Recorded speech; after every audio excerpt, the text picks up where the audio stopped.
इचलकरंजीत पूरस्थिती गंभीर, पर्यायी मार्गाने प्रवास सुरू। राधानगरी व कोकण पट्ट्यात मुसळधार पावसाचा जोर सुरू असून त्याचा परिणाम पंचगंगा नदीपात्रावर दिसू लागला आहे। नदीत सातत्याने वाढ होत असल्याने इचलकरंजीतील जुन्या पुलावर बुधवारी पाणी आले आहे। पूल पूर्णपणे पाण्याखाली गेल्याने हुपरी रेंदाळकडे जाणारा मार्ग बंद करण्यात आला। त्यामुळे इचलकरंजीचा मानकापूर, हुपरी, रेंदाळ व कागलशी थेट संपर्क तुटला आहे। आता कागलकडे जाण्यासाठी कबनूर, पट्टणकोडोली मार्गे किंवा शिरदवाड मार्गे कर्नाटकातून बोरगावकडे जाण्याचा पर्यायी मार्ग उपलब्ध आहे। बुधवारी दुपारी पंचगंगा नदीची पाणी पातळी 62.8 फुटावर नोंदली गेली।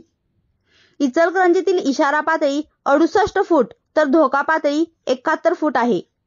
त्यामुळे धोका पातळीला अवघे 7 फूट पाणी कमी असून पुढील काही तास पूरस्थिती गंभीर होण्याची शक्यता व्यक्त होत आहे। दरम्यान रेणुका मंदिरासमोर व गणपती घाटावरील मंदिर परिसरात 3 फूट पाणी शिरल्याने दर्शनासाठी मंदिरे बंद ठेवण्यात आली आहेत। नदी घाटालगत असलेल्या स्मशानभूमीतही 3 फूट पाणी घुसले असून सर्व अंत्यविधी तात्पुरते शहापूर स्मशानभूमीत हलविण्यात आले आहेत। पूरस्थितीचा वाढता धोका लक्षात घेऊन प्रशासन सतर्क झाले आहे। नागरिकांनी नदीकाठावरील वस्ती तसेच पूल परिसरात जाणे टाळावे असा इशारा देण्यात आला आहे। सततचा पाऊस आणि धरणातून सुरू असलेला विसर्ग यामुळे पंचगंगेच्या पाण्यात आणखी वाढ होण्याची शक्यता वर्तवली जात आहे। MS51 न्यूज करिता मुबारक शेख।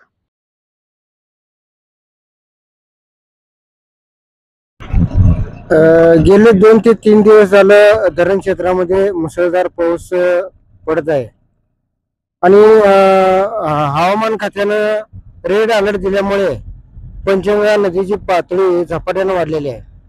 तरी आता आज पाण्याची पातळी बघितली तर 62.3 वर आहे। तरी आमचं जे इशारा पातळी आहे ते 68 वर आहे आणि धोका पातळी आहे ती 71 वर आहे।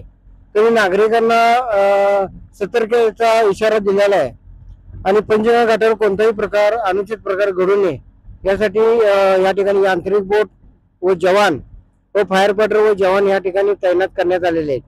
त्याच पद्धतीने नागरिकांनी कोणत्याही अफवावर विश्वास ठेवून किंवा या ठिकाणी पूर पाण्यासाठी येऊन सेल्फी काढण्याचा प्रयत्न करू नका। आपला जीव लाख मोलाचा आहे तरी आपण प्रशासनाला सहकार्य करा एवढंच या ठिकाणी आवाहन करतो।